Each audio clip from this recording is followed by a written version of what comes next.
society. You need like a yell. Let's get Jamie Johnston to do it or something like that. You know, like you need something, Damon. I don't know what you need, but you need something. We don't have that growl. Yeah, the growl. You know, like that. Yeah, we don't have the growl or a circle pit. We could use both those things during this podcast. Might be a little tougher with the circle pit on audio, but and some room in here. Yeah, Fox Sports could definitely budget for some more room in here, guys. we need room. I'm gonna call my boss and say, yeah, I have a request. Could we expand the studio so we could get a circle pit going? Something sprawling. I would like. We want room for about 30 metalheads to go nuts. Oh, man. Thanks for having me back on, man. I appreciate that. Of course. Always a good time. It's fun to be here. It is. It is a good time. And next week, obviously, I'll be heading out to Vegas. UFC 209 is closing in on us. Yeah. I can't believe it's that close, to be honest with you. Yeah, a week and a half away from today. And then, leave next Tuesday for Las Vegas. Great card, especially, at the top of the card, Tyron Woodley, Stephen Wonderboy Thompson. Oh, it's going to be so good. They're on the show today, too, right? Both of them. Yeah, both of them are on the show today. So awesome, man. Yes. I'm Loper. You can follow Damon Martin at Damon Martin. You can follow me at Jeremy Loper on Twitter, Instagram. Holler at your boy. What a set of awesome fights this past weekend. Your boy. Yeah, I told you. Black Beast. Your favorite fighter. Motherfucking Black Beast. The guy's amazing. His comments even after the fight, I mean, the guy is just out of his mind. I mean, now he goes to the elite few in the heavyweight division in the UFC, but yeah, I mean, what a fight. What a knockout, and then the comments after the fight. It was just like a legendary performance all the way around from Derek Lewis. I mean, he didn't dominate him by any stretch of the imagination. No. Travis Brown definitely, those front kicks were landing. He was having some luck, and then all that luck ran out real quick. Yeah, you get caught with one big, one glancing right hand off the dome, and you go down. And then apparently Mario Yamasaki really, really, really wanted to give Travis Brown a chance to fight back because he just took some unnecessary punches. What the fuck was he thinking, man? I don't know. Like, there was a couple on the replay where you just see he's completely out and he's just getting punched and his head's bouncing off the canvas. Do you think he was thinking about what was happening on The Walking Dead because it was on at the same time? Something was going on. He's just like, I wonder what Rick's doing right now. Yeah, because he was not in the octagon. I mean, I know he was there physically, but mentally, Mario Yamasaki was some way. Maybe he was thinking he needs a new hand gesture. I don't know what he was thinking about.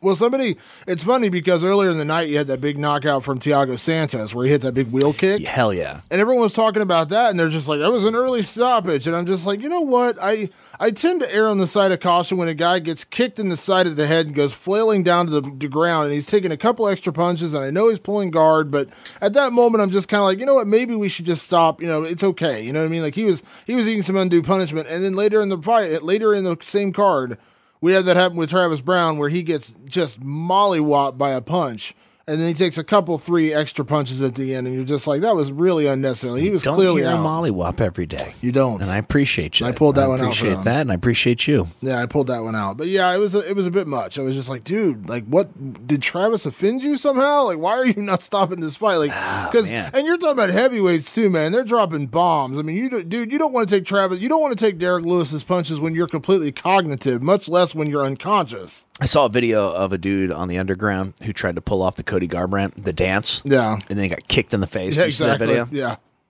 That's all I could think about because Travis Brown went that straight. He was like straight as a board. Like the guy that got knocked out, like he was like so straight. And it's like that undeniable body motion when somebody is like, when they wake up, you always feel bad for a fighter that has like a flash and then he gets up and you know he's a warrior and in the gym he'd fucking keep fighting if he could. Yeah. And then he just can't keep fighting because they won't let him. But yeah, it's a tough moment, man. You feel for Travis. I mean, like I said, that's 3 in a row for him. There's no question he was done. Yeah, but now you wonder what happens with Travis. I mean, 3 in a row. Now, granted, 2 of the losses came to Fabricio Verdum and Cain Velasquez. There's no shame in losing the to those Bellator guys. Heavyweight division's about to get fat. Like, I feel like if people started walking after these losses, or they started getting rid of people, that would be kind of ridiculous. That he's got to stick around, right? I mean, the division's so thin. The UFC's trimming the roster. I mean, Nikita Krylov just got released, which was shocking to a lot of people. Misha Serkinov apparently is going to be gone from light heavyweight. Not huge names. names, Travis Brown could be the Bellator heavyweight champion. Potentially, yeah. I mean, their heavyweight division is pretty thin in Bellator. So it's weird. A lot of people are like freaking out because a lot of the top guys in the UFC are going. Like, Kyoji Horiguchi just signed with Verizon. He left. He was the number 2 ranked flyweight. But here's the thing, and no one's going to like when I say this, but I'm just being completely honest. I'm not defending it, and I'm definitely not justifying letting top talent like that go. I think of all the free agents that are out there, the UFC either lets go or has potential letting go right now. The two people I think they can ill afford to lose just based on ability and potential star power would be Misha Serkinov, because that light heavyweight division needs another star, and it's painfully thin, and everyone in that division that's good is either over 30 or named John Jones. Right. So the list is really, really, really thin at light heavyweight. So I think losing Misha Serkinov, and the other guy I think is deserving of a solid contract with Lorenz Larkin, considering the performance he had against Neil Magny and how good he looked in that fight and how much potential there is for a Lorenz Larkin run at a top 5 welterweight kind of thing. I think he's another guy you can ill afford to let go. But here's the thing that people aren't going to like to hear me say, but it's just the honest truth. Kyoji Horiguchi was the number 2 ranked flyweight, and his only loss to the UFC was to Demetrius Johnson. Now you can say, wow, that's, there's the reason you keep him. He's 5-1. Right, he's only lost to the champ. But ask 20 casual fans who Kyoji Horiguchi is, and they're not going to tell you. So here, my point is you can feed in another guy, and you're not going to lose that much. You're not losing a lot of star power. And I like Kyoji Horiguchi. It's not like I said, I know people are going to hate to hear me say this, but that's just the honest truth. People are not going to lose their minds over not getting to see a Kyoji Horiguchi fight. And the same thing can be said for, I think Nikita Krylov is a bigger loss because he's an exciting fighter and a big finisher. But at the same time, every time he's fought anyone in the top 10, he's gotten murked. I mean, he's not, he got beat by, I can't remember who it was. He got tapped out by, I can't remember. He got beat by somebody in light heavyweight. I think it was, I can't remember who it was now. I'm drawing a complete blank. But then he lost to Misha Serkinov, same kind of thing. Or Ovince St. Preux, I think it was. Ovince St. Preux tapped him out. Yeah, and then he lost to Misha Serkinov. And I like Nikita Krylov just fine. But again, same kind of thing. Exciting fighter. But is the UFC going to lose viewers? No, you're absolutely not. And I know no one wants to hear that, but that's just the honest truth of the matter. And by allowing some of these other guys to go spread the wealth in other places, they're allowing the market to bear fruit and allowing these other organizations to pay for these guys, and that's good. Guys are getting paid. And let's be honest, there's also a class action lawsuit out there right now where they're basically saying the UFC is a monopoly. Well, if you're letting number 2 ranked guys go to Ryzen and you're letting, number 10 ranked guys go to other organizations and people are getting paid, these are all proof in the, sort of proof, I guess. Interesting. You know what I mean? So that you're not a monopoly. Like the Ryan Bader thing. I have nothing but the utmost respect for Ryan Bader. I think he's a phenomenal fighter, but at the same time, does the UFC lose a legit number 1 contender by letting him go? Because Ryan has come up short in a couple of those fights. He came up short against Anthony Johnson. He came up short, when he had a couple of those opportunities to get close to a title shot. I think he's a viable guy, and I think it's a mistake to let him go. But at the same time, if he can make double or a pretty hefty percentage higher to go to Bellator, is the UFC really losing their market value? Are they really losing a star by letting a Ryan Bader go? And I would argue probably not. You know what I mean? Like, they're not going to let... Well, yeah, he's just never moved the needle. He's never been one of those guys where you have to see his fights. I mean, he's a incredible, consistent fighter, but you don't hear of a lot of Ryan Bader fans. I mean, he's a nice guy, though. Super cool guy, excellent fighter. Well, that's the same thing. Like, people would argue that letting Rory McDonald go was a mistake. And I would argue that, yes, it was a mistake because I think Rory still has a lot of good years in front of him. But at the same time, Rory, had a couple, had that knockout to Robbie, and then he wasn't the same for that Wonderboy fight. And so we're going to find out. We question the UFC's decision on a lot of things, and this is not me defending the UFC, but when you see what has happened to a lot of the guys they've let go and go to Bellator, there's one guy currently in Bellator that's having success that left the UFC recently, and that was Phil Davis. Now, Phil Davis luckily went into a division in Bellator that was relatively weak. Again, let's be honest. Perfect division for him to step into and dominate. Yeah, Phil Davis was going to be and will probably always be a number 6 guy in the UFC, is the best way I can describe it. You know what I mean? He'll probably beat the Jimmy Manuwas of the world. He'll beat the Corey Andersons of the world, but you're probably not going to see him beat Gustafson, you're not going to see, I know obviously early in his career, but you're not going to see him beat Daniel Cormier. You're not going to see him beat John Jones.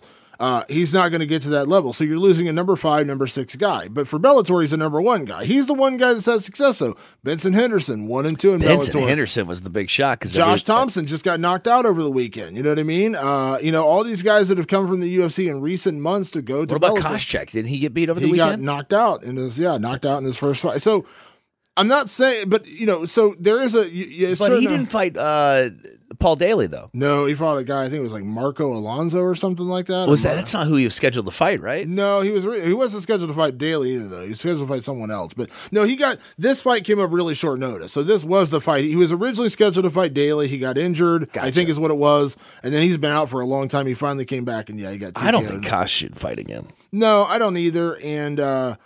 And like Thompson, man, I have nothing but the utmost respect for Josh Thompson, legend in the sport. But like I said, time waits for nobody in this sport. You know what I mean? And it seems like the more time off, I think fighters have proved that it's more of a detriment to your career than anything. I mean, like unless you're suffering from like severe knockout or like a blown out knee, but the octagon jitters or whatever you want to call them, whenever you get back in there, it's a tough thing to behold. Yeah. And, I've never done it personally, but, been close to a lot of guys that have, and I've never encountered anybody who's like really just prepped to go in there. No worry in the world. You're not everybody's nervous. I mean, everybody's a little bit scared, it's something that's crazy, especially on that stage, that many people. I mean, you're on pay-per-view.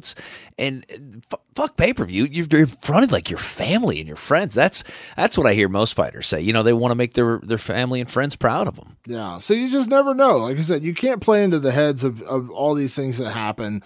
You can question the decision-making behind a lot of it. I get it. You know what I mean? You're letting top free agents go, and you're not re-signing guys. I get it. I understand it. But at the end of the day, it is a business, and if you aren't moving the needle, so to speak, then your justification of being the number... Like, I get the upset about losing a guy like Kyoji Horiguchi, a number 2 guy. But, once again, we're talking about the flyweight division, which has never... really hit the mainstream unless your name is Demetrius Johnson. He's the only guy that people could pick out of a lineup most places when you're talking about the flyweight division. You can pick out Demetrius, you may pick out Joseph Benavidez, but that's about it. I mean, even Henry Cejudo is not a household name. Definitely not. And obviously that's what you're saying. Like that division has suffered from that for some time. And you can sit here and when you say, like, I would argue, I think Rory McDonald is probably the biggest free agent loss they've had because I think Rory still has a lot of good years in front of him, assuming he can come back. But it's one of those guys, too. Like, you made a great point in saying, he is a guy who rose to fame, right?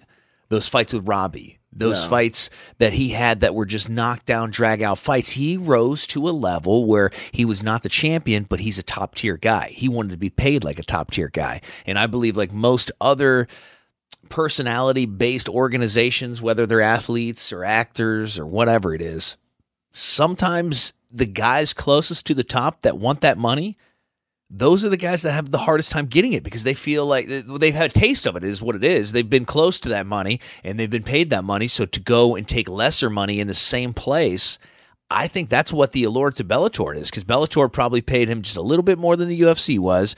And that was enough to say, I'm not taking a pay cut for sure. I'm going to get an increase and go over here. The competition's not going to be the same. Yeah, well, that's the interesting thing is like I would say that losing Rory was a big deal to the UFC because Rory is a top 5 guy, but we're going to find out when he fights Paul Daly how legit he still is. I mean, those nose injuries, when he came back and he got beat up by Wonderboy and really dominated by Wonderboy in pretty much every aspect of that fight. And he said, I came back too early. I didn't allow my nose to heal enough. But that's one of those things, man. Maybe you never come back from that. Yeah. What happens when Daly crunches that nose for the first time and it explodes again? You know what I mean? Like there's just some things we're going to find out in that fight.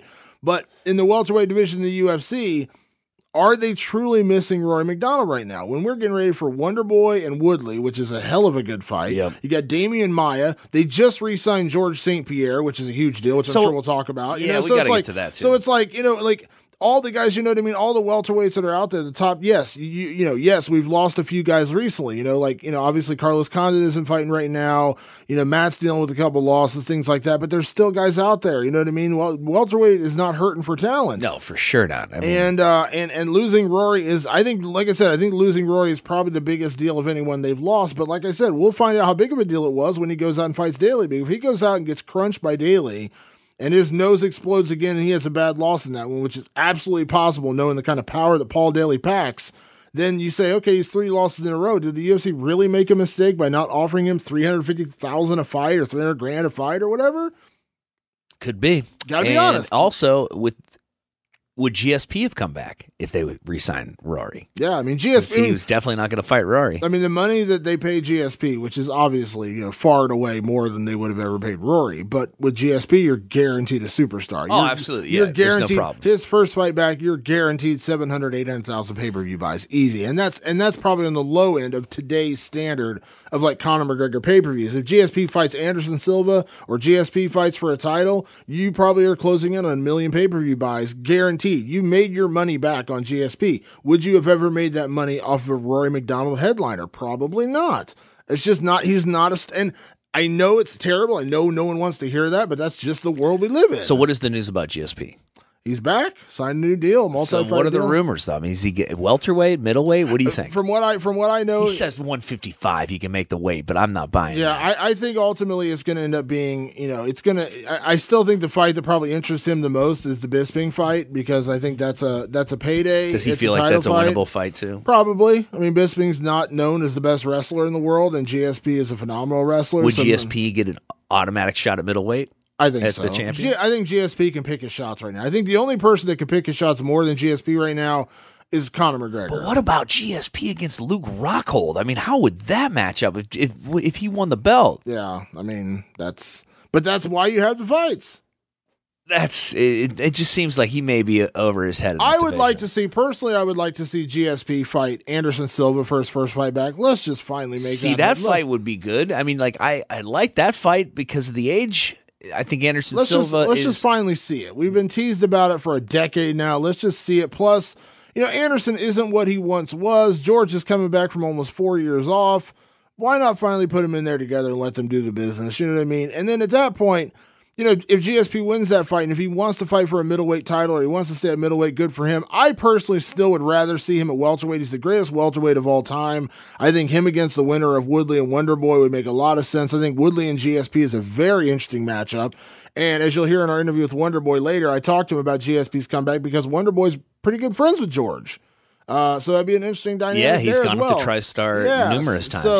So I would rather see that, but it just sounds like George isn't really interested in going back to welterweight. I don't understand why.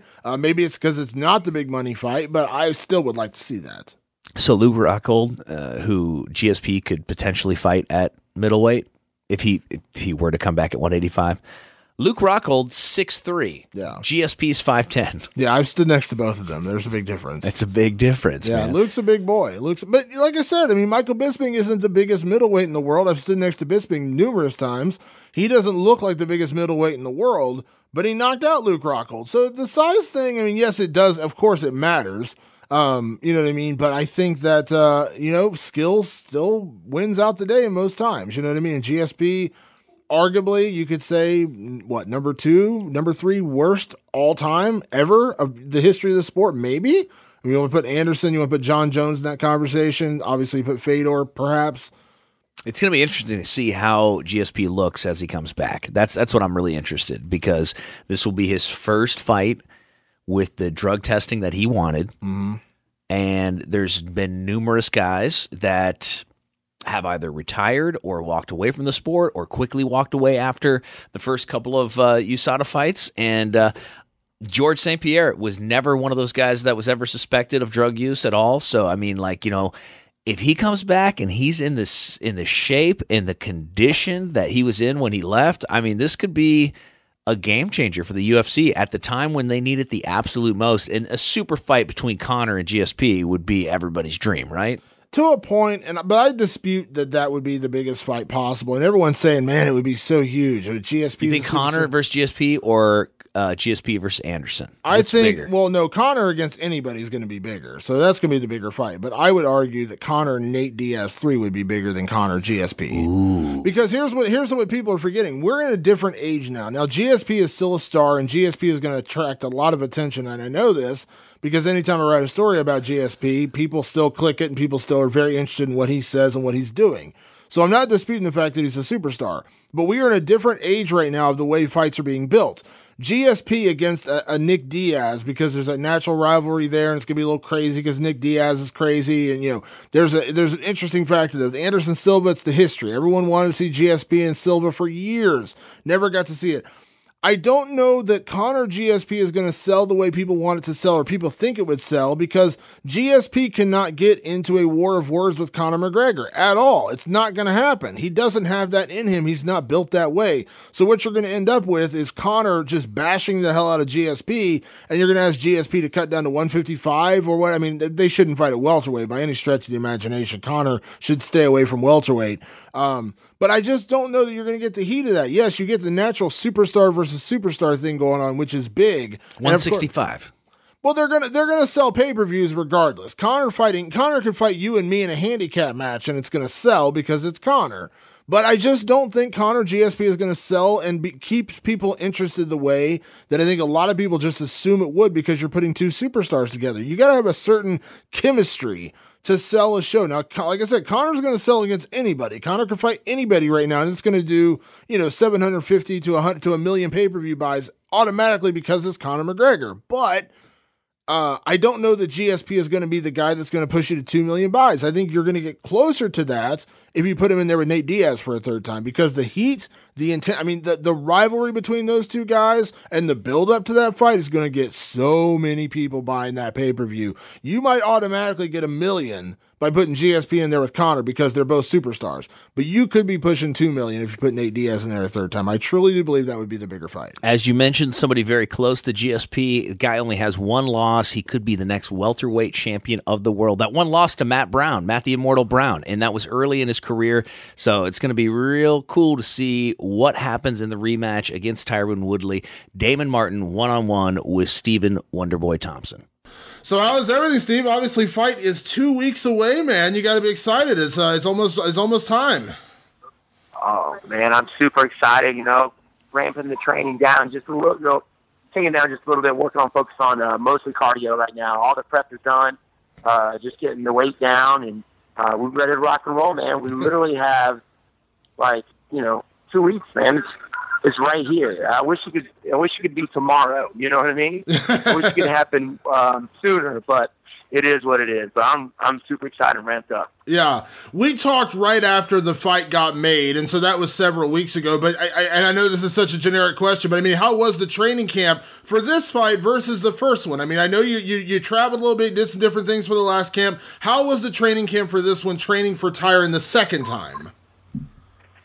Man, I don't know, man. The energy level of this training camp has just been completely different. We've been really hyped up. Glad that we got this second shot at it. Hired a new strength and conditioning coach. So walking around at a heavier weight, it's still going to be an easy cut. I've done this before. I was walking around a little light the next time. The last time we fought at 182, I'm definitely up at 190 right now, trying not to get over that. But yeah, man, ready to rock and roll, and pretty much the same game plan, same prep, but just pushing it much harder. Yeah. When you fight someone the first time and you have a close fight, there's two ways you can go, in my opinion. Now, correct me if I'm wrong. You can either, fix the little mistakes that you made and then, kind of improve upon those and get ready in the normal way. Or some people may overanalyze it. They're like, man, I got taken down a couple of times. I really need to drill wrestling. And then they kind of miss other areas of, the game or of the preparation. How was that for you? Because it was such a close fight with Tyron. It was a battle for 5 rounds. So you felt everything. You felt his power. You felt his wrestling. You saw what his cardio was like, all those different things. Like, is there a sense of that where you have to prepare yourself, but you can't get too over analytical? You know what I mean? Oh, exactly. If I go in there and think about it too much, about everything that happened in that last fight, I'd be overwhelmed with things. You got to keep it simple. Keeping the same game plan. I know he's a great wrestler. I knew that going into the first time. He took me down once in the first round, and it was my fault. I threw a lazy kick. He ended up catching. It's not like he shot in with a sick double leg takedown or single leg and end up taking me down. So that was on me, not going out there and throwing lazy kicks. And we know that, and I think he's going to be a little bit more aggressive coming into this first round. But as the fight goes on, he's going to go back to his old self, and he may try and wrestle me. But you know what? I got great wrestlers here in camp, and we're ready for wherever the fight goes. Yeah. When you have a couple of bad moments in a fight, I think that's really the mark of a great fighter. That was always the knock on someone like Ronda Rousey, who I respect the hell out of, but that was always a little bit of a knock. How would she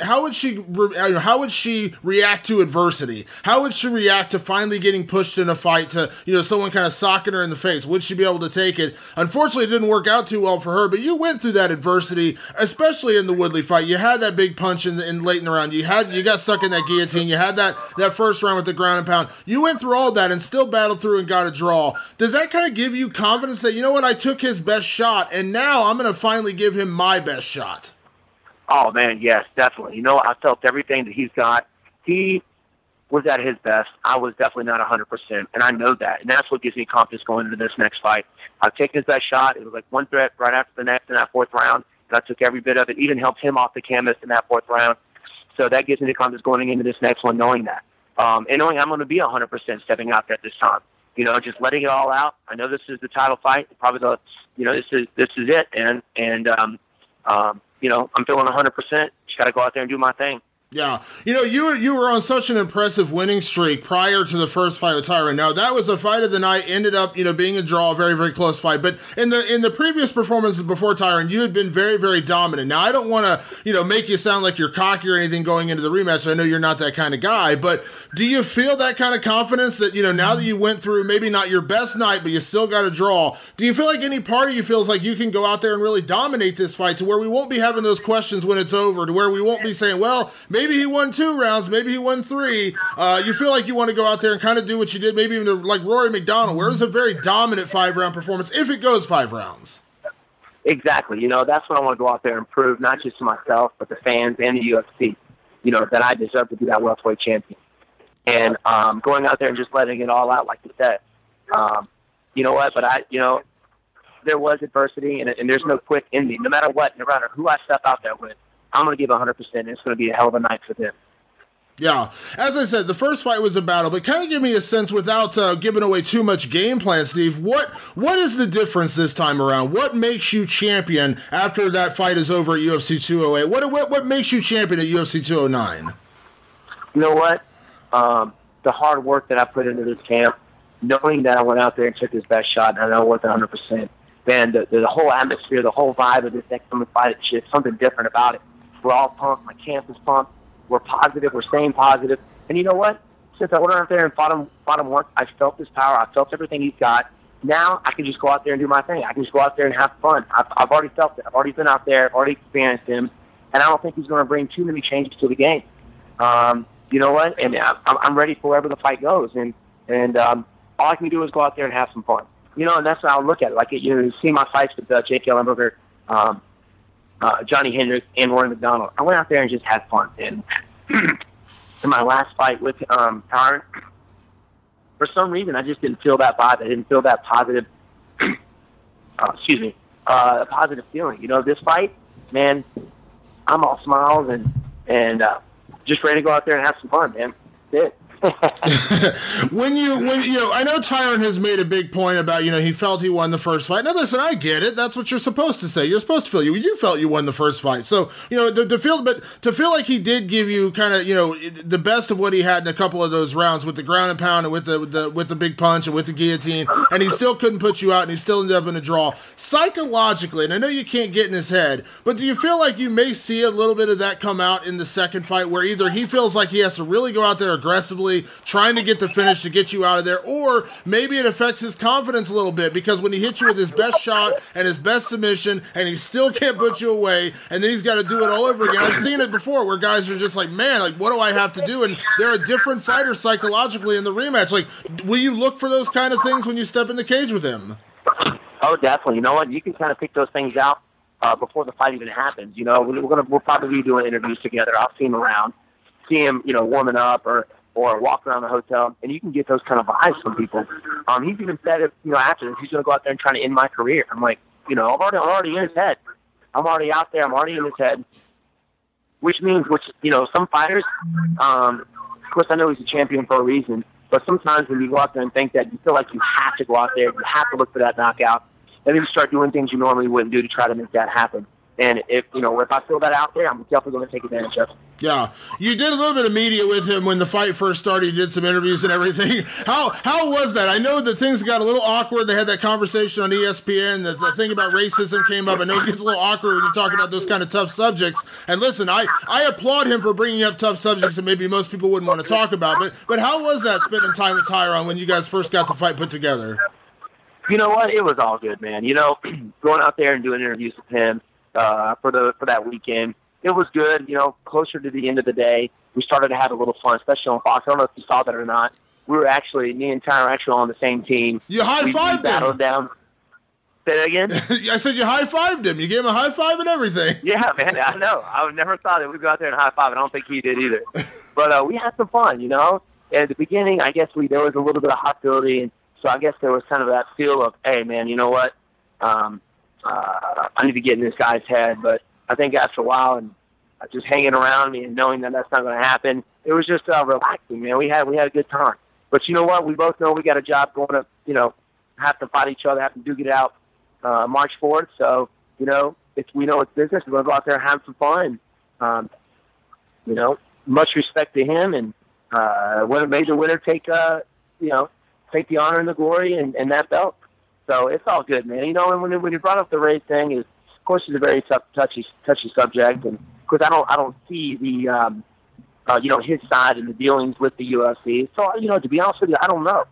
I don't know what's going on with him in the UFC. If there's anything going on, negotiation wise or whatever. But you know what? I'm not focused on that. I'm focused on the fight, and I hope that he's focused on the fight and not that. So that way, he's 100%. Because I want to play the best Tyron Woodley come March 4th. Yeah. When you have I won't say personal bad blood, just a little bit of kind of professional bad blood where, the first time around he got a little angry with the whole contract thing, when you guys first got this fight put together and he kind of took it, towards you and said those things about ending your career, those kind of things. Now, over the last month or so, it's kind of been more of Tyron against the world, me against the world, that kind of thing. And I get it. Like I said, I've never walked in Tyron's shoes. Who am I to tell him that that he's wrong about these issues he's bringing up? But when your mind is in that place, in a weird way, does that help you? And what I mean by that is that, maybe if not necessarily he's not focused on you, but he's kind of angry at the world or upset at the world or whatever. And you kind of just got, you kind of just get to sit back and do your thing. I feel like you've always done better, when you're not in those kind of personal battles. Not that you've ever gotten personal with an opponent. I know you're not that way, but you know what I mean? Where it's just like, you've just been kind of thinking about him. Yeah, man. Especially when it's a guy you're going to be facing. When you know that they're worried about other things other than the fight, and it's almost like a distraction. I'm focused on what I'm doing. I'm focused on the fight, and he's out there focused on everything else. And it seems like to me, but the fight. I know he's training hard, but still, you got those distractions in the back of your head, and we'll see if we can draw that out. March 4th, if I see any of that. Then, if I do, obviously I'm going to take advantage of that. So I think it is kind of an advantage for me if it's that way, Yeah. Yeah. You and Tyron had a fight of the night, best fight on arguably the most stacked card in UFC history at UFC 205. So you guys set the bar pretty high for yourselves. Now, obviously, you can never guess how a rematch is going to play out. But in your head, Steve, I got to ask you the honest question. Do you feel like you and Tyron are going to be attached to each other for this fight and maybe again in the future? Because if you go out there and beat him on, if you go out there and beat him on March 4th and you win the title, you got to feel like at some point, maybe not the next fight, but at some point there's probably going to be a trilogy. There could be 4 fights because the first one was a draw. I mean, do you feel like you and Tyron are probably going to end up meeting again no matter what happens? You know what? It's a possibility. Definitely a possibility. I know he's an athlete, and he's a very strong opponent mentally, physically, emotionally. And there could possibly be, like you said, a trilogy happen. So I'll go out there. But if I go out there and do what I know what I can do, not looking for the knockout, but if it happens, it happens. If it doesn't, it doesn't. But I can't leave it in the judge's eye. So, if that said, when I go out there and win that title, there could possibly be another fight. If he stays focused and works his way back in position, you could possibly see that. Yeah. You mentioned the judges. I talked to Tyron last week, and he mentioned one of the judges who scored the fight actually ended up talking to him about why he scored the rounds the way he did. It was one of the judges that scored the fight a draw, I believe it was. But in your aspect, Steve, I mean, I know I talked to you right after the fight. You felt you won the fight, but do you feel like, we've had some judging issues lately. Let's not kid ourselves. New York was a couple of problems. Now, you're fighting in Vegas. We hope the judging is great, but is there any part of you in the back of your head where you think, man, I really don't want to get the judges involved? Because let's be honest, there's been more than a few really awkward decisions, I guess the best way to say it. Oh, yeah, man, always. That's always in the back of my head. And that's what fuels me to train as hard as I can, because I can't live it in the judges' eyes. There's been some pretty bad, decisions here recently about, the way fights could have gone, and I don't want that. If the fight is close, you never know where it's going to go. So knowing that, and my coaches know that, and that right there is another reason why I push myself so hard in the gym, so that way I can do that and make it let everybody know, UFC, fans, the judges, that I'm the winner and the true welterweight champion of this division. Yeah. Now, on the flip side of my question a little bit ago, where you said that you and Tyron might be attached to each other at some point in the future, we don't know.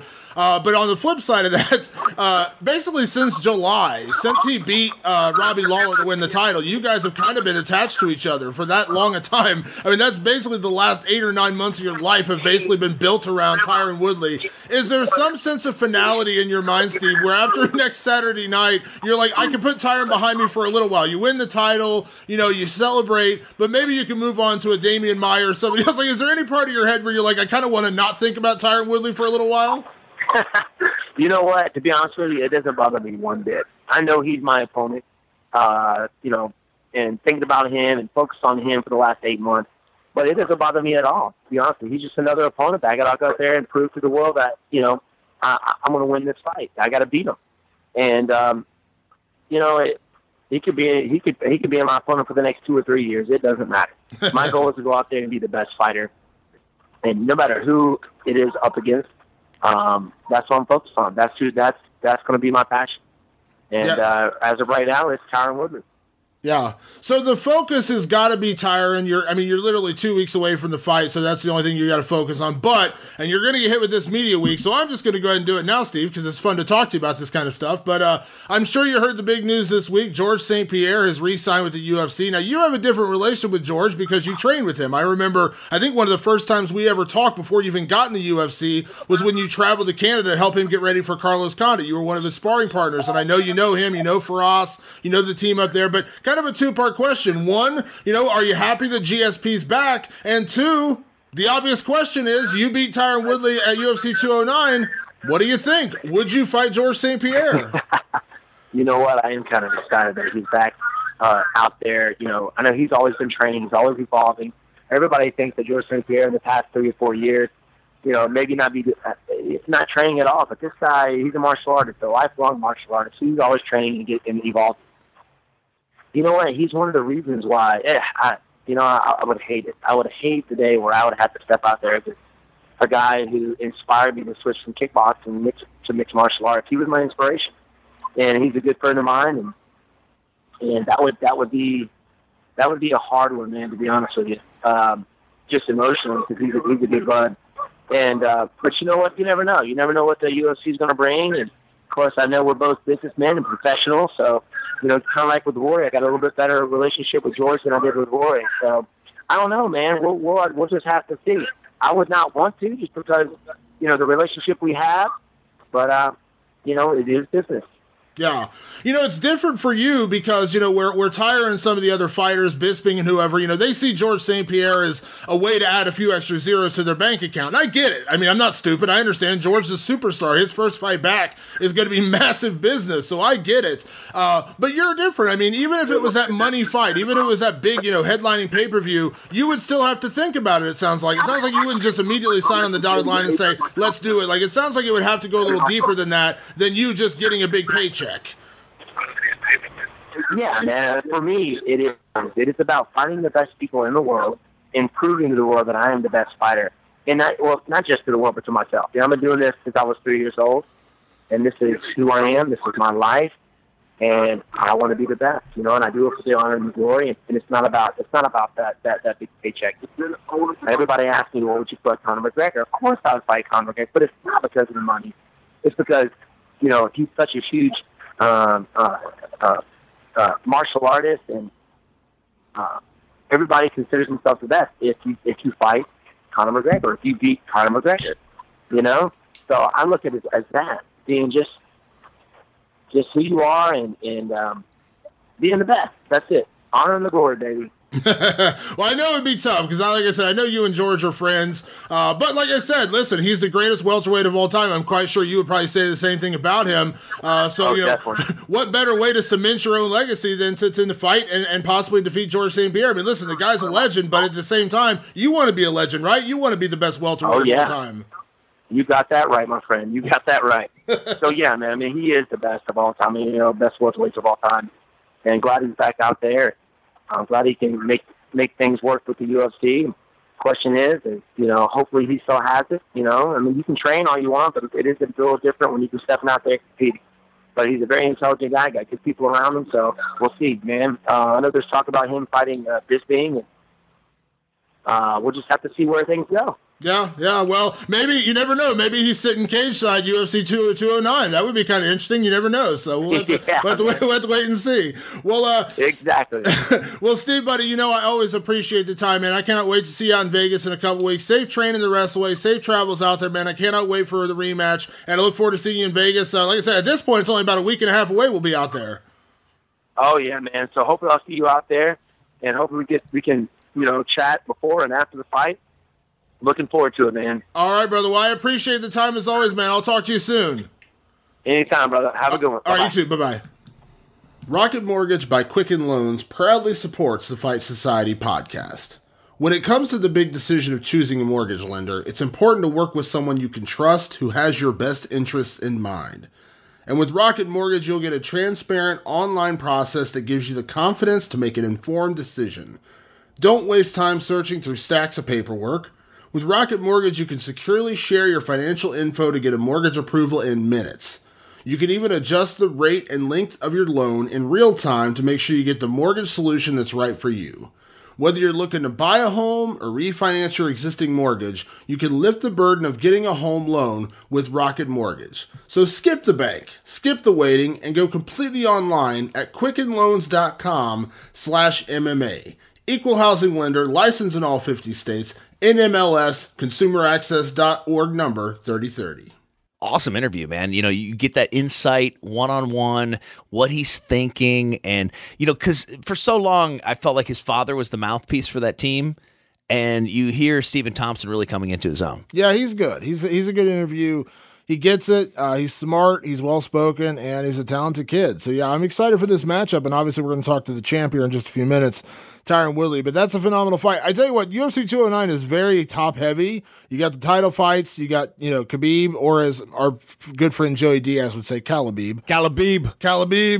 Calabib is taking on Tony Ferguson. That's a phenomenal fight. And then you got Mark Hunt and Alistair Overeem. That's a fun fight. Is a sleeper sneaking in on everybody. But Mark Hunt and Alistair Overeem. Mark Hunt must want same-day drug testing between the rounds. I mean, that guy's got to be fed up. Yeah, but that's a fun fight. But it's very top-heavy. There's not a lot of not a lot of great fights on the undercard. But I don't care because those two main events, man, getting to see Khabib and Tony finally fight. So what do you make of this fight? I mean, if you had to pick, I don't even know. I mean, it could go either way, so many different ways. I'm so torn on this. I mean, I think Khabib has the wrestling advantage, but I think Tony has the striking advantage. His jiu-jitsu is pretty gnarly. Yeah, I think when it comes to that, I think Tony may have, at least on paper, a slight conditioning advantage because he's gone 5 rounds. He just went 5 rounds with Rafael Dos Anjos in his last fight. Khabib has not done that. And he constantly trains at altitude in Colorado. Yeah, so, I mean, he trains in Big Bear in California. Tony does. Well, I know he's been out in Colorado doing a little bit of camps. Oh no, yeah, I'm talking about like his normal training camp. Right, like but that, what yeah. I'm saying though is he goes around and to train like at elevation to to get that sort of win that you can't get anywhere else. And, Yeah, but I mean, obviously Khabib, Big Bear's a great place to train but too. Khabib's a wrestler, you know what I mean? And Khabib, wrestlers always, typically have great cardio. You know what I mean? He pushes hard and he trains at AKA, phenomenal camp, obviously. The guy fought a bear when he was a kid. I mean, like, you don't really have to say much about that guy except for he fights bears and he's a scary motherfucker that's never been beat.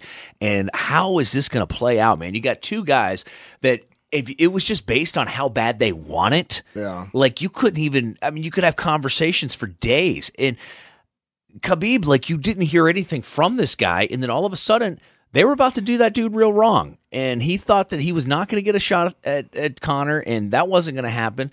And then all of a sudden, he just turned into fire. You hear about him. You hear from him. I mean, the guy, he really stepped up, and I like what he did. You know? Khabib's a good, he's a good guy to have for this division. And, he's a different kind of animal than most of the wrestlers you see throughout history because he doesn't just take guys down and try to beat them. He takes guys down and tries to punish them. You know what I mean? The way he beat Michael Johnson on the mat, I was like, damn. Now, Michael Johnson was successful in the very beginning of the fight, launching some heavy hands like he did against Nate Diaz, but it wasn't enough to stop Khabib. Now, Tony Ferguson, who I believe possesses more power than Michael Johnson, if he can tag him up like that in the beginning, I mean, do you think that could be a real game changer? Absolutely. I mean, Tony's got incredible boxing. He's very durable. He's got good striking. All the way around. It's a tough fight. You know what I mean? But on the flip side, when Tony has fought wrestlers in the past, that's the times when he struggled a little bit. He had the fight with Danny Castillo, which was a very close fight. A lot of people thought that should have gone the other way. Danny's a very, very good wrestler.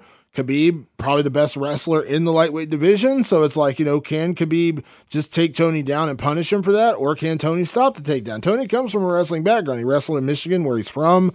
I know he loves wrestling. It's a big thing for him. So I know he's dedicated himself. And the Danny Castillo fight was early in his, 9-fight win streak. That was like the second of the 9-fight win streak. So it was a couple years ago. He's obviously gotten a lot better since then. And his most recent wins have shown that. So This is by far my favorite fight so far in 2017. I mean, obviously, we can't say what's going to happen for the rest of the year when Conor comes back or when GSP books his first fight, but there's no fight I'm more excited about on the current roster of fights than the matchup between Khabib and Tony Ferguson.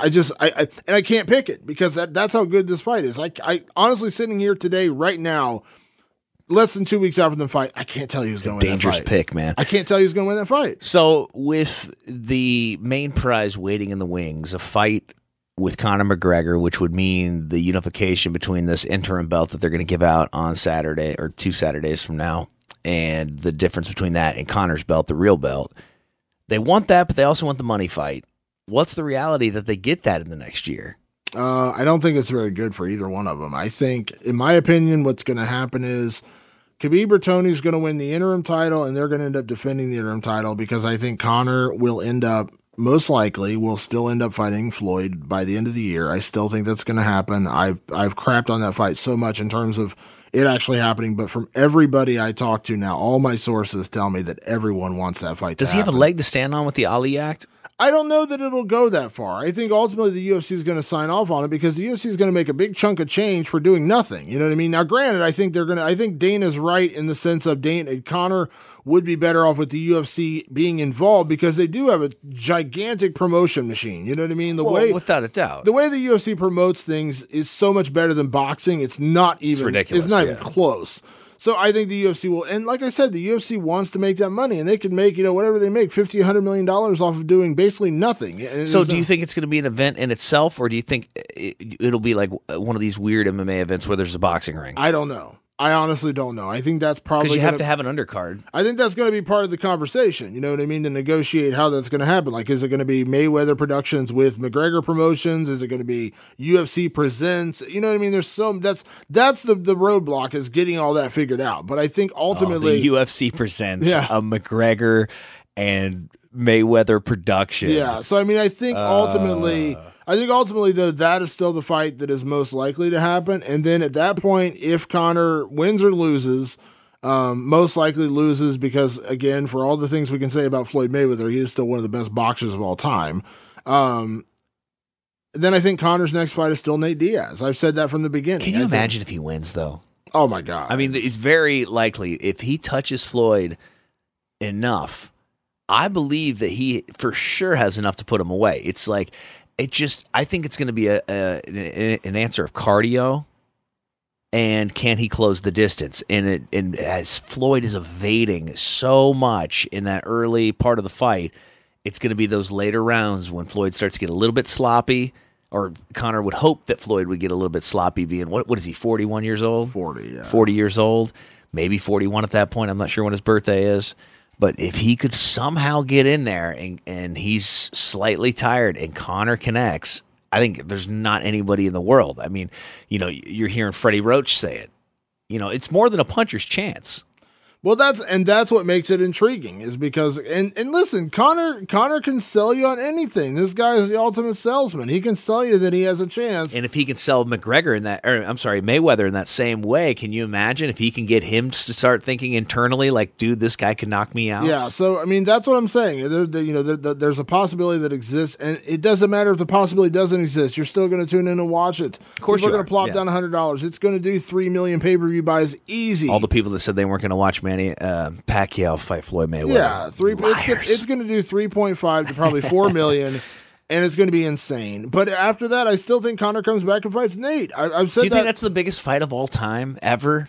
I don't know because people got so soured by what happened with Mayweather Pacquiao that the fight was so bad, and that because that did like 4.6 million. That's the all-time record. Well, the thrill in Manila in those kind of fights, we weren't alive in those times, so it's hard for us to go back and say like, yeah, that's a bit. But from somebody that was alive, I would love to understand the brevity that fight held amongst the fight community. But that's long before pay-per-view. Oh, sure, absolutely. But so it's impossible to gauge that because but that's the same thing. Like I said, it's a different gauge these days because it's like television ratings because when you look at television ratings, like I was reading something online about the biggest finales in TV history, and obviously MASH is still the biggest TV finale in history. And it's like 100. I'm making this number up. It's like 180 million people were watching, which means like 1 out of every 3 households had that show on at that time. And I remember Friends, I think Seinfeld number 2, and it had like 100 million or whatever. I'm making these numbers up. You're right. Like I remember being in radio, like we did a Seinfeld, like come out to this local bar and watch the end of Seinfeld. It was a happening. But 100 million people watched it. Now at this point, 100 million people is ridiculous. Like nobody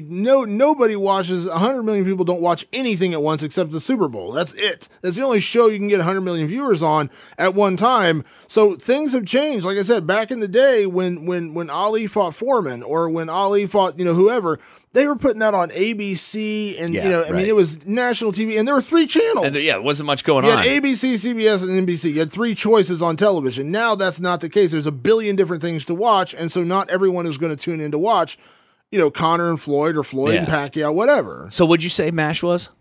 180 million or something like that? Not bad. I mean, you kind of went over a little bit. 105. Okay. 9.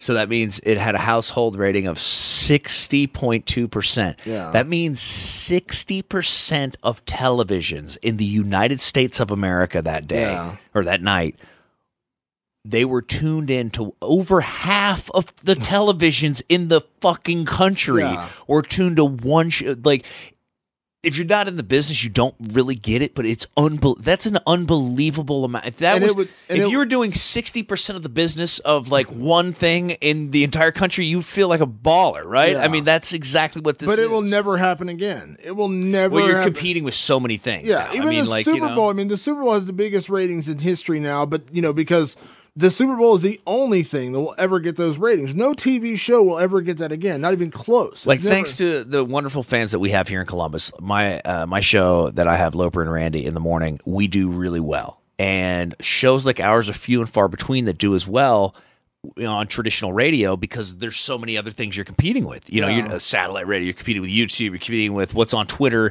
People are listening to their own music. We don't play music, but you understand what I'm saying. Like if they want to hear anything, a podcast, whatever it is, we're competing with all those things. In 1985, even in 1990. You weren't competing with all those things. No, not at all. And so that's why it's different. So it's hard to gauge what a Mayweather and McGregor show would do, because I think, you put it up against Mayweather-Pacquiao, I think it probably comes close to that or right around that. 4.6 million. I predicted 3.5 to 4 million, just because you're going to get the curiosity factor. You're still going to get a few people who are saying, I'm not going to watch it because it's going to be a blowout. You know what I mean? There's going to be a few people, because even with Pacquiao being a little past his prime and not quite the Pacquiao of like 5 years ago, there's still people believe that he was going to beat Floyd. Like, people still. Mayweather get a belt? I'm sorry, would Conor get a belt from Mayweather? No, I think Mayweather already gave up all his titles. So. That's right, he vacated all the belts. Yeah, so it wouldn't be for a belt. How disappointing is that? His dudes but are. It doesn't matter. I mean, who's the guy that carries all the belts? What's he gonna do? Yeah, Does he get to go? Yeah, so I mean, I think it would be huge. I think it would be big business. I think it would be probably, rivaling Pacquiao and Mayweather in terms of pay-per-view buys, but yeah, I don't know. Like I said, I mean, it would be a cultural phenomenon, though. I mean, think about Mayweather. If you were going to plan it, would you have MMA beforehand, or would you do a straight boxing? I would do a mix. I would do a couple boxing matches and a couple MMA matches for a couple reasons. One, there are going to be a lot of boxing purists who are going to want to tune in who don't know squat about MMA. And you're going to have the flip side. People who are in MMA who don't give a squat about boxing, they're tuning in because Conor. You're going to have people from Ireland flying in to see Conor. They don't give 100%. two shits. They don't give two shits about Floyd Mayweather. But I think if you do a mix, and I think you could even do a mix of, you could even do another promotion, like I said, because there's been a lot of MMA fighters who have done boxing, and there are a lot of boxers who have dabbled in MMA. You could even do some crossover with that kind of stuff, but I think you do a mix. Do you think it becomes cheesy if they do that, though? No. I think you because, like I said, at the end of the day, people are going to tune in for Mayweather and McGregor, so you don't want to stretch it out too much. You don't want to give them, like a typical UFC, like 11 fight undercard. You want to do 5 fights. No, I agree with you. You 5 fights. You got to get to the meat. And potatoes, you do two boxing matches, 2 MMA matches. You alternate between them. You know huge what I mean? Fights. Yeah, big fights. Yeah. But ultimately, like I said, even that, people talk about, UFC 205 was so stacked. At the end of the day, the majority of people were still tuning in to watch Conor McGregor. What are the logistics of like where you put the ring and all that stuff? You know what I mean? Because I've hosted events like out in Utah. We used to do the Ultimate Combat Experience. This guy, Mike Stidham, would put it on. And he would do with like traditional Muay Thai. And then there was a cage for the MMA stuff. And then occasionally there'd be boxing, right? Yeah. But they would switch back and forth. You can't, you can go Pride style. Well, but how do you move? I guess what my real question is how do you logistically place the ring and the cage in the same place? Because the way Bellator did it, I can't imagine being in that arena. You don't. And here's why you don't. Because if you put up a cage in a ring, guess what you're doing? You're taking away seats. Mm-hmm. And guess what they're going to lose with seats? They're going to lose money. And it's not like WWE where they can remember the old school, they could drop the cage down. No, they're not going to put a cage in a ring in the same arena. If they do it at T-Mobile Arena, which I've been in numerous times, it's a great arena, it's big, but they want exclusivity. They want it to be like Pacquiao and Mayweather, where people are plunking down $30,000 to sit cage side or ringside. And if you put a cage next to a ring, guess what? You've just taken away a lot, 100 seats, 150 seats, and guess what? 100 seats at $30,000. That close. You just lost a lot of money. You lost $1 million or whatever. It's not like you're taking your top seats out or something, Yeah, you know what I mean? So you're losing money. So no, they'll never do that. I think it's going to be straight boxing. It could be. As expanding on this conversation, it seems like the only if the powers that be were in this room, I think the only conclusions that you could come to would be, unless there's some kind of like advanced technology that I don't know about securing the cage.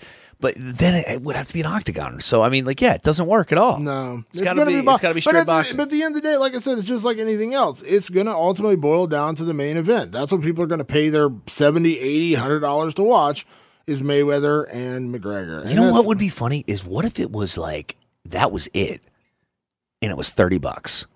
They'll never do that. I'm just saying. No. You get one fight. Obviously, no one cares. No one cared about the undercard for Mayweather Pacquiao either. I watched it. I remember covering it, and I was like, I could care less about because, like what you said, they don't promote their fighters. No, boxing is bad about that. Boxing undercards are traditionally pretty poor and pretty bad, and I think that's one of the reasons why the UFC and mixed martial arts in general have taken over because the undercards of those events are so much better. Because at least then, if the main event isn't great, you still have some interesting fights to watch. You know what I mean? But when you're talking about a superstar like McGregor McGregor and Mayweather, you put that fight together, you don't need anything else. And it's a rarity. You know what I mean? It's a rarity where you can put that kind of fight together. There's not another fight in the UFC. I mean, outside of McGregor, Diaz 3 could carry a show by itself because of those two guys and because of the rivalry between those two guys. But you couldn't do that with most other MMA cards. People are not going to tune in and pay $60 just to watch John Jones and Daniel Cormier fight. Now, that may be the main reason you're buying the pay-per-view, but you're also getting the other 5 fights on the undercard that are going to be awesome, or another title fight, or whatever the case may be. There are a few rare occasions in sports now where you can put those kind of two superstars together where you get that. Like they're going to do in boxing with Canelo and Chavez.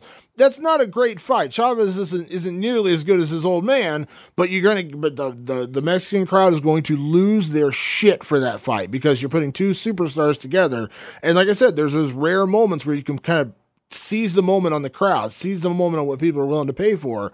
People will pay for McGregor Diaz 3. People will pay for McGregor and Mayweather. People will pay for certain fights. But other times you really do need to load that undercard. You don't need to load the undercard for McGregor Mayweather. You can put anything on there. You can put anybody out there. People aren't coming to see that. They're coming to see Floyd and Conor. Well, I'll tell you what, man. Knock, knock, who's there? The champ is here. Standing by Tyron Woodley. He trains with a guy who is super dear to me, man. From my neck of the woods down in South Florida, Dean Thomas, who is now on Dana White's Looking for a Fight. He's with hilarious. Matt Serra. Dean Thomas has a guy with a heart of gold, talent 10 times taller than he is, and I couldn't wish for better luck and just awesome things to happen to a great guy. It's unfortunate that he's got to do radio down in South Florida with Josh Cohen now that I'm gone, but here's winking at you, Josh. Yeah, man, I'm really happy for him. And, he trains the champ since, before, we knew this guy was championship material. Everybody knew. Dean's turned into a phenomenal coach, and I think it's the proof's in the pudding with guys like Tyron, who he is really. I mean, Tyron was always a talented guy. I mean, Tyron, coming from wrestling background, wrestling in Missouri and things like that. Tyron had a lot of natural talent just because he was a freak athlete in terms of his wrestling ability and coming in. I've always said wrestling is the best base for mixed martial arts. So he already had that base, but working and developing under Dean Thomas, I think Tyron has now developed into a true mixed martial artist, and that's why he's the best welterweight in the world right now. And with the guidance of Duke Rufus, with the striking, I mean, Tyron Woodley, one of the best welterweights in the world. He is the champ, and he's here right now, live on Fight Society. Tyron, what's up, buddy? It's Damon. Hey, Damon, how you doing? I'm good, man. I'm good. I appreciate you taking the time to chat with me as always, especially with the traveling and everything, man. I do appreciate it. Oh, no worries, brother. So, how is everything, man? Are you traveling? Where are you traveling to? Back to Milwaukee, or where are you traveling to? Back to Milwaukee. Yeah, back to Milwaukee. I stopped home for a brief moment to see the family, and now I'm headed back to Milwaukee. Yeah, we're only a couple weeks out, man. I was excited. I looked at the calendar. I know my flight's coming up to Vegas, man. How is training and everything? Getting ready for this one. Everything good? Man, everything's great, man. To be honest, I'm actually currently in better shape than I was when I actually fought Wonderboy the first time. So that's very inspiring, motivating. Just continuing where I left off at. I'm trying to learn his craft a little bit more in depth and be prepared for some of the sneaky attacks he might come with. Yeah, you fought him for 5 rounds the last time. You clearly you did the more damage over 5 rounds, but you did feel his strength. You felt his punches. You felt his kicks. I mean, does that give you even more confidence going into the rematch? Considering that maybe you had some great moments in that fight, but you felt what he felt like. Do you feel like even more confident in the rematch? Yeah, I feel like it definitely leads. It's definitely more favorable for me in a rematch, just because when I felt his power, I didn't feel like it was anything overwhelming. I think he felt my power, and it surprised him. Even though you can look on video and tape, and you would automatically categorize me as a fighter who's strong, technical, well-rounded, and explosive, but I think he has a different respect for my power, and I really didn't even put a lot of my body weight, a lot of the power on him. So just being in a better position, my body feels better, my mind's better. I started taking supplements. I hadn't taken supplements in 2 years, and I got on this on-it regimen, and my body feels amazing. Yeah. To that point, in the two most definitive rounds of the fight, when it was round 1 and then obviously it was round 4, I think it was, whatever it was, you had the takedown, you battered him on the ground, you had the knockdown, the near guillotine, both of those, could have been 10-8 rounds, very dominant, lopsided rounds for you. The other 3 rounds a little closer, and that's where, he's making the argument and the judges made the argument that it was a draw. Now, that's not worth rehashing, but I'm just kind of curious, Tyron, when you go into the rematch, do you feel like if it does go 5 rounds, if it even makes it that far, that the work you're doing is going to make sure there's no question in those close rounds or in those other rounds that you do win? You know what I mean? Like if you have to edge out a round, that you've done it, because that's the only question we had were a couple of those rounds that were kind of close. Yeah, good that people see the fight the way that it really was. He never had a moment where he really took charge. He never had a moment where he really won a round in a lopsided fashion. He had 3 very close rounds and 2 very lopsided rounds. And I think the work that we are doing will make it where that those 2, 3, and 4 rounds within a fight, 2, 3, and 5, will not be close. And that I will be dominant in those rounds. And it's a little bit, could have done a little bit better in those rounds. Some technical things I could have done a little bit more often. I could have put a little bit more pressure on him.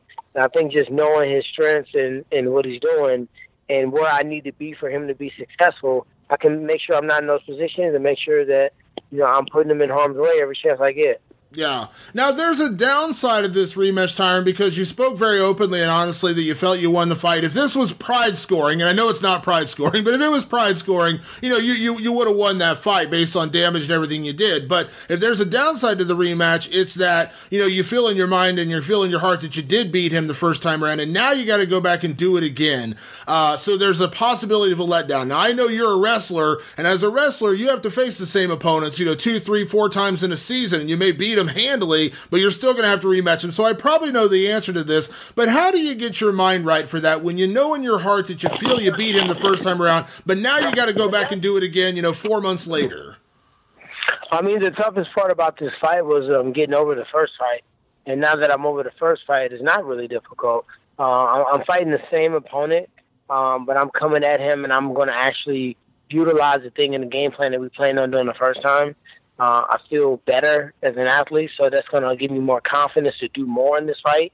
And just in general, I had to basically let that fight go. I felt like it was, I didn't think it was a highway robbery, but I just said, hey, man, how could you make a 10-8 round in the first round and not a 10-8 round in the fourth round?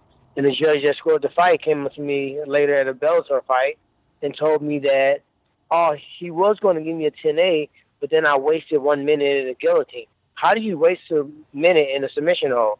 So he just tells me that judges that are judging the fights may not always understand the full scope of the mixed martial arts.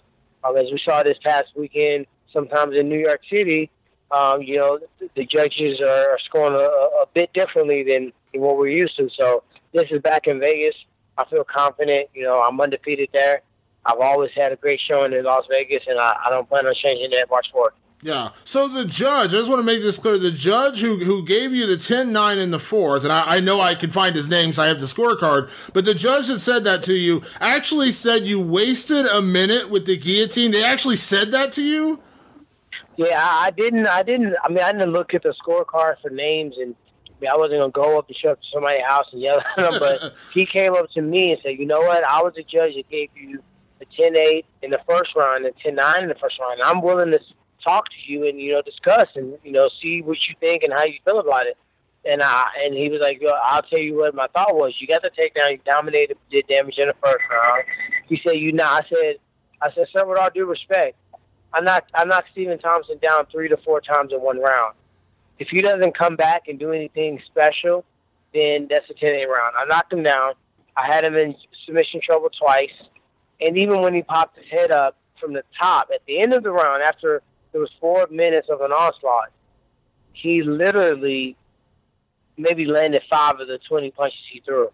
He was landing to the side of the glove. He was landing to the canvas. He wasn't landing on me. I don't know who he was landing those punches on. I said, this is a sport of mixed martial arts. We're fighting to finish the fight. If I break your arm or if I knock you unconscious, they're going to stop the fight. So you can't weigh more a knockdown than someone that's actively and aggressively pushing for a submission hold. And I said, and even then, I had both. I knocked him down and was trying to finish him that way. I went around his neck and was trying to finish him in the guillotine choke. And I tried to finish that way. I said, at the end of the day, there's water under the bridge. We're doing it again. I'm excited about it. I've trained my butt off. My coaches almost have to pump the brakes on me a little bit because I'm ahead of schedule. But I feel really good, man. And, I'm glad people saw me fight those 5 rounds because there's been some hatery on people not thinking that I can make it those rounds and I can fight the 5 hard. So I'm excited to have gotten that under my belt. Now I feel like I kind of have the rhythm of a 5-round fight, and I look to do it a little bit better this time. Yeah. So I didn't want to dwell on the last fight, but that judge's comment just kind of made my brain explode. But anyways. Yeah, it was really I was over it, too, and it was like when you get over something, and somebody say something, he just stir that cold pot of stew back up. So he reheated the pot, stirred it up, and it was just like, you know what? I really got to go out here, and I gotta just try to take his head off his neck. Yeah. To win the title, you knocked out arguably one of the greatest power punchers in the history of the sport. You knocked out Robbie Lawler in the first round. You beat Carlos Condit, who was arguably one of the other greatest strikers in the history of the sport. Now you're facing Stephen Wonderboy Thompson for a second time, who is, again, one of the better strikers in the sport. But do you feel like, at the end of the day, you can go out and knock him out, and that you can make that statement in this fight, that there's no question that you are, the number one welterweight in the world. You're the number one welterweight as it is. You're the champ. But you know what I mean? To go out there and kind of put that statement, to kind of put this away and put him behind you for once and for all. Not to say you need to gun for the knockout, but we know you have that ability, Tyron. You've done it, numerous times throughout your career. Do you feel like if you go out there and finish him, you can put that exclamation point and just kind of put him behind you once and for all? No, my goal is to go out there and dominate. As we all know, if I'm in a position, I see my opponent hurt, if I land a good strike that shakes him, I'm going to try to get him out of there. If I'm on top position or, in a position to finish by submission, I'm going to look for that.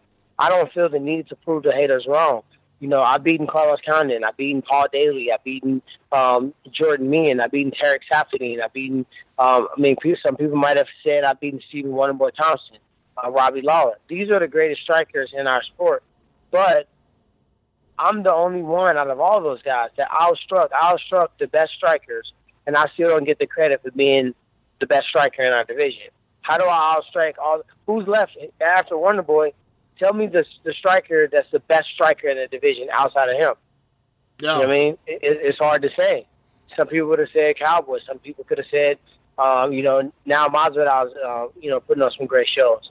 But outside of that, I've already taken those guys out, so I don't think I'll get the credit I deserve, but I didn't get into this game for credit. I got into this game to be the greatest welterweight ever.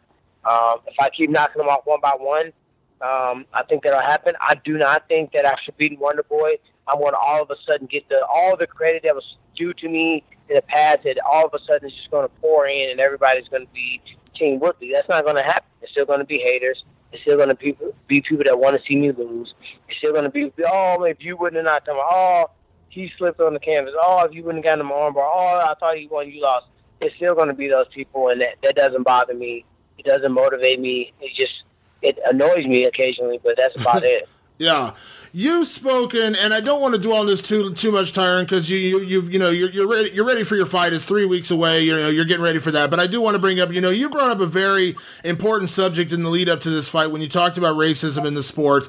And I know Dana White made some comments last week. I'm sure you saw it, online where he said that. But here's the thing. I want to start with this, Tyron. First off, not that you need my words or my, whatever to do this, but I thought you were brave, and I applauded you for standing up and saying that, because I don't think, A, enough people are willing to talk about subjects like that in our sport, but also, B, I don't think anybody who is not in your position has a right to tell you that you're wrong or has a right to tell you that you're incorrect in your statements. But I'm just kind of curious the reaction you've gotten from that and how you're feeling about that, in the weeks leading up to the fight, especially after what you heard Dana White say last weekend, where he said, quote unquote, he's a bit of a drama queen, which I disagree with. But I'm just kind of curious your reaction to that and how you have seen the reaction from the MMA community over the past few weeks since you initially made those comments. I just think in general, the individual that has never undergone any type of discrimination bias, racism, sexism, socioeconomic, mistreatment because they're not with the status quo, those people can easily say that things don't exist. If I've never been to McDonald's and partook in a bomb-ass Big Mac, then I can easily say, oh, Big Macs aren't good. Big Macs don't exist because I've never seen one.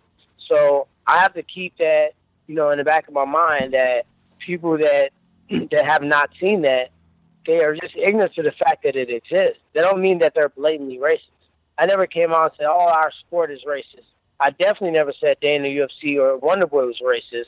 What I said is that because of the way that our culture is and the way that our sport is, I'm the most.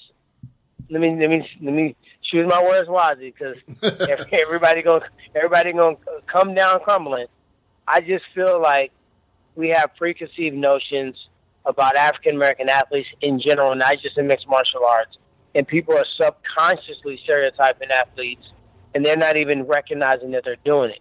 And then you have the individuals that are blatantly racism just as an individual, the way that they were brought up, or a situation that they've experienced in their life that caused them to be that way. When you mix those together, and then you got the haters, and then people that just, the people on social media that they just want to push their buttons, they just want a reaction, no matter if they're right or wrong. And if you're sorry about that. Yeah, sorry about that. What I'll leave off at. I probably got cut off on purpose because I was going to make some more headlines. Tyron, I'll let you continue wherever you want to pick up there. I was basically just saying that I feel as if people are indirectly and sometimes subconsciously play stereotypes. I don't think they particularly do it on purpose, but we're not a society where we go out and do our own research. We don't go and look for scientific facts or, any analytics or any data that shows them that an African-American athlete that's built a certain type of way is genetically superior and he will fade in later rounds. When you say that to a person like myself that works extremely hard, I take offense to it. When you say, okay, and some people don't mean this in the wrong way. We say, oh, Tyron's really well-spoken, and I said that before. Does that mean I'm well-spoken because you're used to African-American athletes not being well-spoken, or am I just well-spoken compared to any mixed martial artist, no matter what color, gender, or race, or sex, that I'm just a well-spoken individual? So I think people took it a bit out of context. I do think from a promotional standpoint, there are some opportunities that could be taken better advantage of for me as a fighter, as an athlete, in categories of fitness, supplementation, anything in health. I'm a guy that's physically fit. I've been pretty much built in shape the same way since I've been fighting. I've never tested or taken a PD in my life. I think, from that angle, from a family angle, from an entrepreneur angle, from an analyst angle, from an actor angle, so many different angles and categories that I can fit in very comfortably, that I think the UFC currently, saw some of my frustration, and they're going to try to do their best to try to position me in some of those categories. And we need more stars, man. I mean, like, Conor's taking a break. Who knows what the heck Ronda's doing? I mean, we're forcing stars. And then, unfortunately, some of the stars that we're forcing, they've taken some lumps. We all are going to take lumps. And when you put so much money into certain fighters and, they don't pan out as we think they may, now we're left in the same position with so many potential stars that just haven't been given the marketing muscle to let their wings fly. Yeah. Well, you have clearly you have the talent. You've shown that. You're the welterweight champion. You're the champion, in my opinion, of the deepest and toughest division in the sport.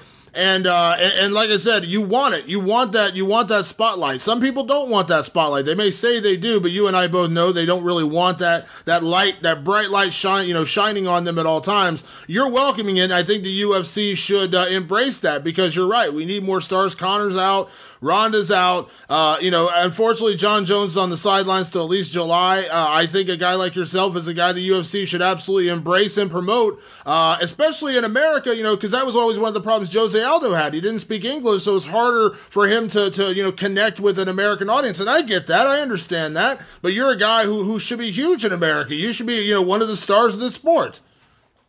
Yeah, and I didn't really get into the sport for fame. I didn't get into it to be, this infamous guy that everybody worships. I just got into the sport to make a difference. Some of the things that I'm speaking out on, I knew I would have a platform at some point. And this is not the first time in sport that I feel like I've had to work a little bit harder, that I have to do a little bit more, that I have to leave no doubt. And this has been since my collegiate wrestling career, in high school, in football. I've always had to do this. I'm almost, to some point, I'm like, man, I'm tired. Why do I always have to do so much more than, my peers? Why do I have to always keep putting in the extra plug? And, I never complained about it. The thing that I hate the worst and the thing that's the most insensitive is when people say that I race bait or play the race card. Race bait means that you saying things about race just to get a buzz. Race card means that you blaming somebody else for you not being successful. I'm the champion of the world. If anybody, I should be an ambassador of someone who rose above that situation, found a way, whether it was no way or whether it was a small path, to try to do the best that they could with what they had. That's all I want to be remembered for. Somebody who did that, fought hard, kicked ass, took names, stayed true to who he was his entire career and used his platform to inspire people. I didn't have a ton of people inspiring me when I was younger. I just had a mom who sacrificed a lot, worked at 3 jobs so we can have what we wanted. I didn't have a lot of sports figures who I looked up to. So I feel like had I had a little bit, more, positive influences when I was younger, I might not have gotten into some of the trouble I got into. I might have, did something different. Who knows? But I do think it's my reason for being in the sport. I do think that's why I'm the chosen one. I feel like that's why God chose me. That's what my entire nickname encompasses. And I don't feel, and I won't, man. I won't be Conor. I don't want to be the dude that you just think about with a crazy suit, talking crap, fighting these super fights, and driving the Rolls Royce. What else can you tell me about Conor? You know what I mean? What can you tell me about what he's doing in the community? What can you tell me about what he's doing, in family? What can you tell me about what he's doing in business besides blowing money? Like, we don't know a lot about him outside of those 2 or 3 categories. That's not my legacy. That's his legacy. You know what I mean? His goals are very clear and simple, and he's achieving those goals, and I respect him for it, to be honest. Yeah. Yeah. So when you see those comments, because like I said, I have, when I say I applaud you for speaking out on these issues, I think it is brave because a lot of people aren't willing to speak out. But like I said, when you talk about things that happen in the sport, when you talk about racism, I'm not in a position to tell you you're right or wrong. I don't live your life. I don't live what you live through. So I can't tell you that you're right or wrong. But when you hear, and again, this is not me just trying to get you in a gotcha comment, Tyron, but when you hear Dana say the things he says, you just kind of chalk it up to just somebody that's just not understanding the point you're trying to make? I think Dana's more speaking from a marketing standpoint, and Dana called me after his interview, and I listened to the interview. It didn't really come off that bad to me. I mean, he was actually extremely complimentary in certain parts of the interview, and he say he's a bit of a drama queen, which is his. I can say, hey, he's a bit of a drama queen. So it's just him saying his opinion, but he's thinking more from a marketing standpoint of being in the sport 25 plus years and seeing what guys did and how they exploded into stardom. And if those were my goals, then he would have the perfect rubric.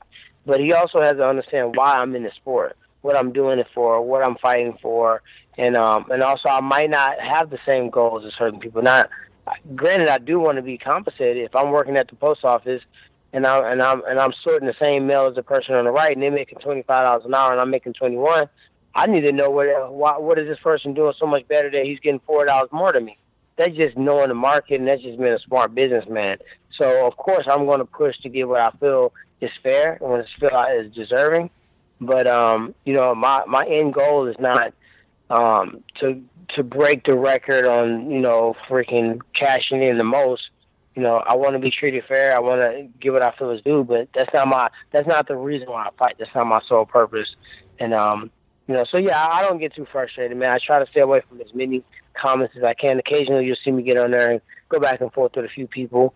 But really, here as of late, man, I've been focused on the fight. I mean, you can see my activity on social media has been very minimal here lately. Yeah, but you do the Champ Camp, which I complimented you on a couple weeks ago, which is outstanding. I think it's the best video series we have. In a lot of ways, I think it's better, no offense, UFC, to embed it. I think the look you get into your camps and everything is outstanding, and I think that was a tremendous idea. And I think that is, to the point we were talking about, the star power that you can have, the creativity to do something like that. I love those. I think that gives a real insight to what you do leading up to the camp, and I think that's what fans want. I think that's what people want, is that behind-the-scenes access. I love those.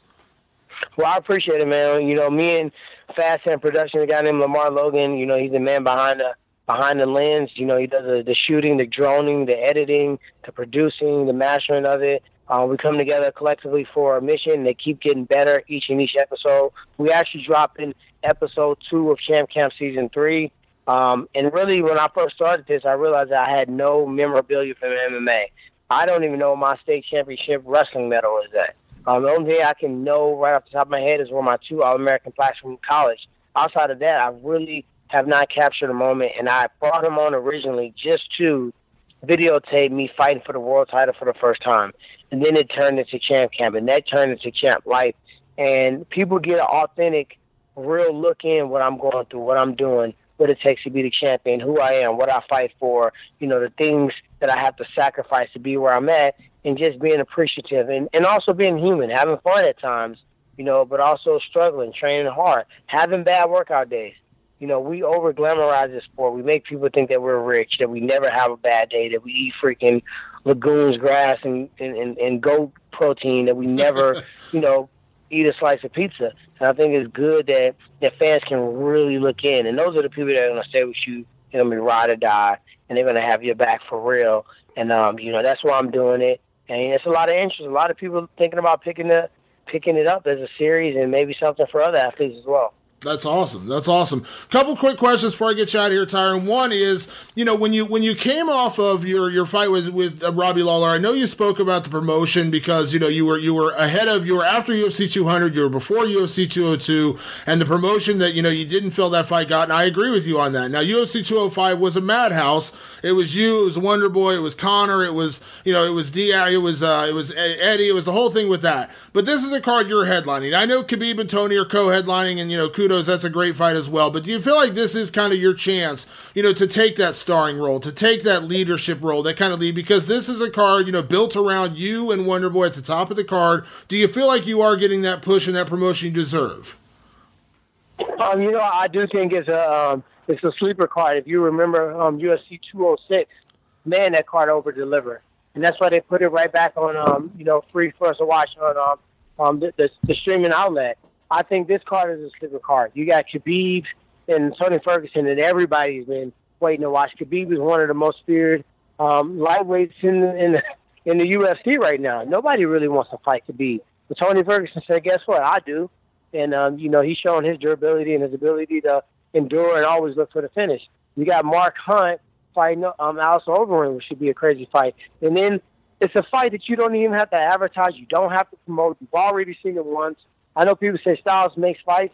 Well, this is just going to be a remix of the first fight with me and Wonderboy. So I'm excited about it. I think, Wonderboy's, he's asked for the wrong medicine, and the prescription might be too strong for him.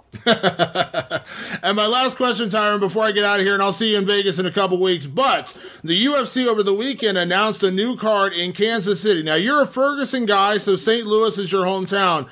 But I was thinking to myself, how is Tyron Woodley not headlining the first card in Kansas City? Was there any part of your head you were shaking your head a little bit when you heard about that? Or were you thinking to yourself, this is just a good introduction, so when they do the headlining card in St. Louis, I'm the guy at the top of the card? I thought, hey, this is great that we're in Missouri now. I know UFC has reserved a lot of venues in Missouri. They never pulled a trigger on one.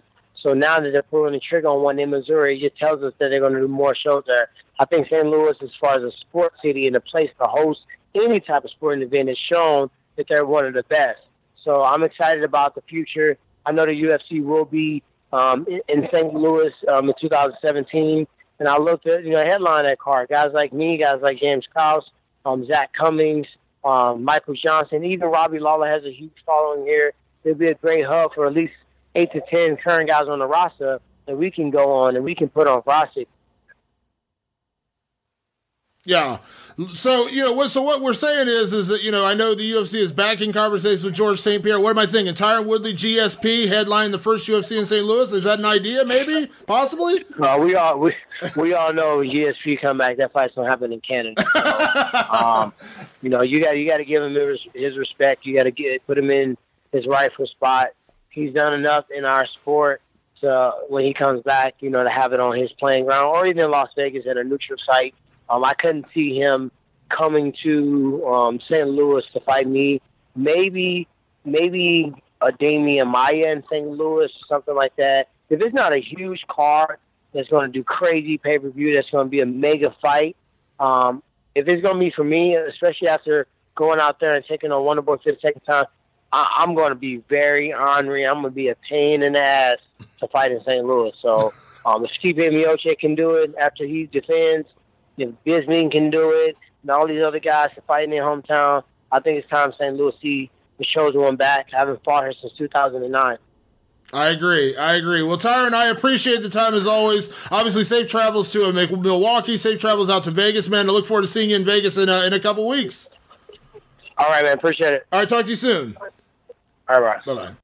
Tyron Woodley live here on Fight Society. It's Jeremy Loper and Damon Martin. Dude, thanks again for having me on, man. Of course, it's always a blast. People can check out my stuff if they go to @JeremyLoper, or I have a YouTube channel too. If you go to LoperandRandyTV.com, Randy with an I, RANDI, you guys can check it out. It's a vlog channel, all kinds of fun UFC stuff on there. This card that's coming up, man, you're going to be there live in Vegas. I will. Let's just breeze over some of these fights. Overeem and Mark Hunt. Oh, what a great fight. Last time we saw Overeem, we saw him live in Cleveland against the champ. Stiopchik, according to Coco Diaz. Stiopchik. He's got that, what did he say? He's got the immigrant. He's from America. Joe had to tell him he's from the United States. But yeah, he goes, he's got that immigrant mentality. Joey Diaz is one of a kind. Oh, my God, I love it. But yeah, man, I mean, listen, Alistair Overeem, he didn't look terrible against Stipe. He had Stipe hurt early. Yeah, a lot of people thought Stipe was out. And Mark Hunt, both these guys winding down their careers, you have to think, I mean, who would you go for?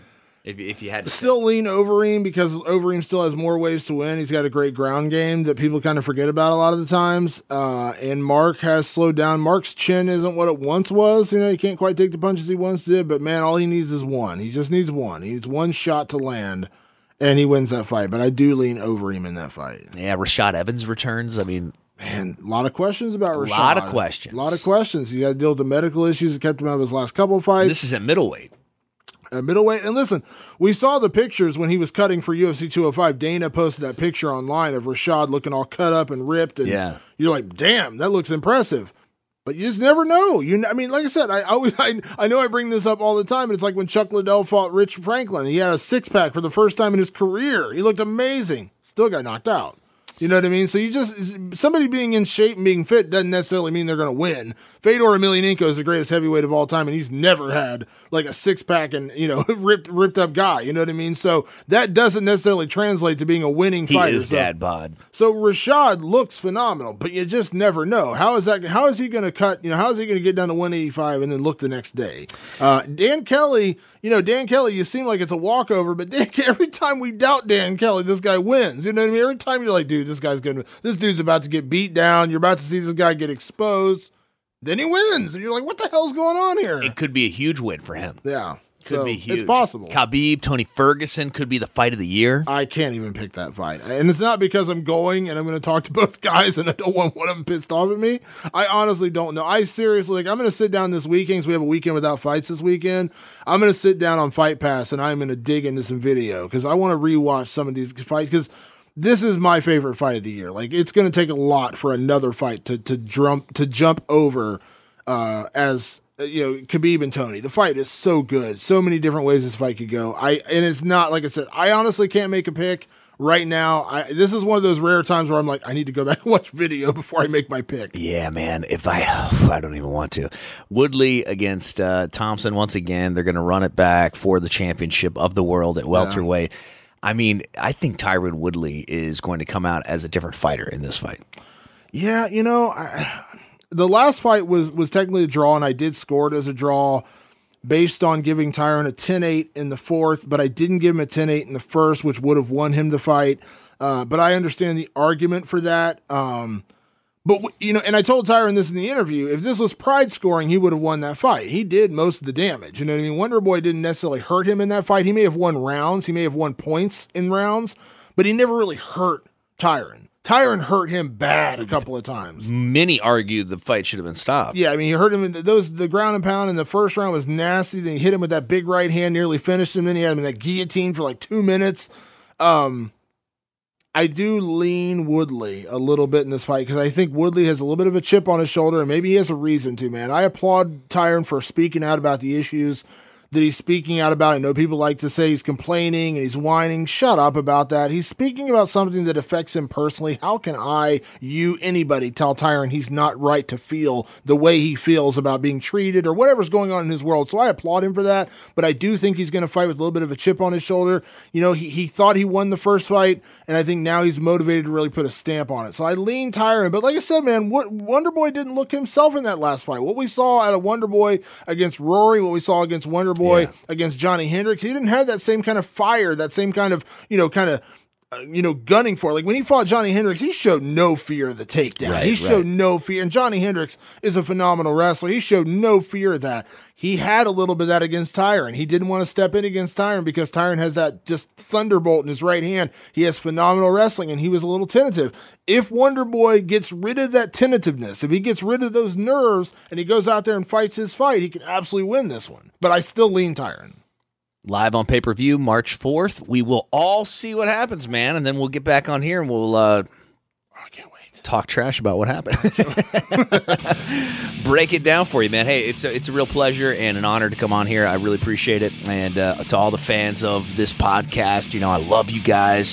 The mixed martial arts world, it's one that I absolutely love, man. So, Damon Martin, dude, you have a safe trip to Vegas. I will do my best. It should be a good week in Las Vegas.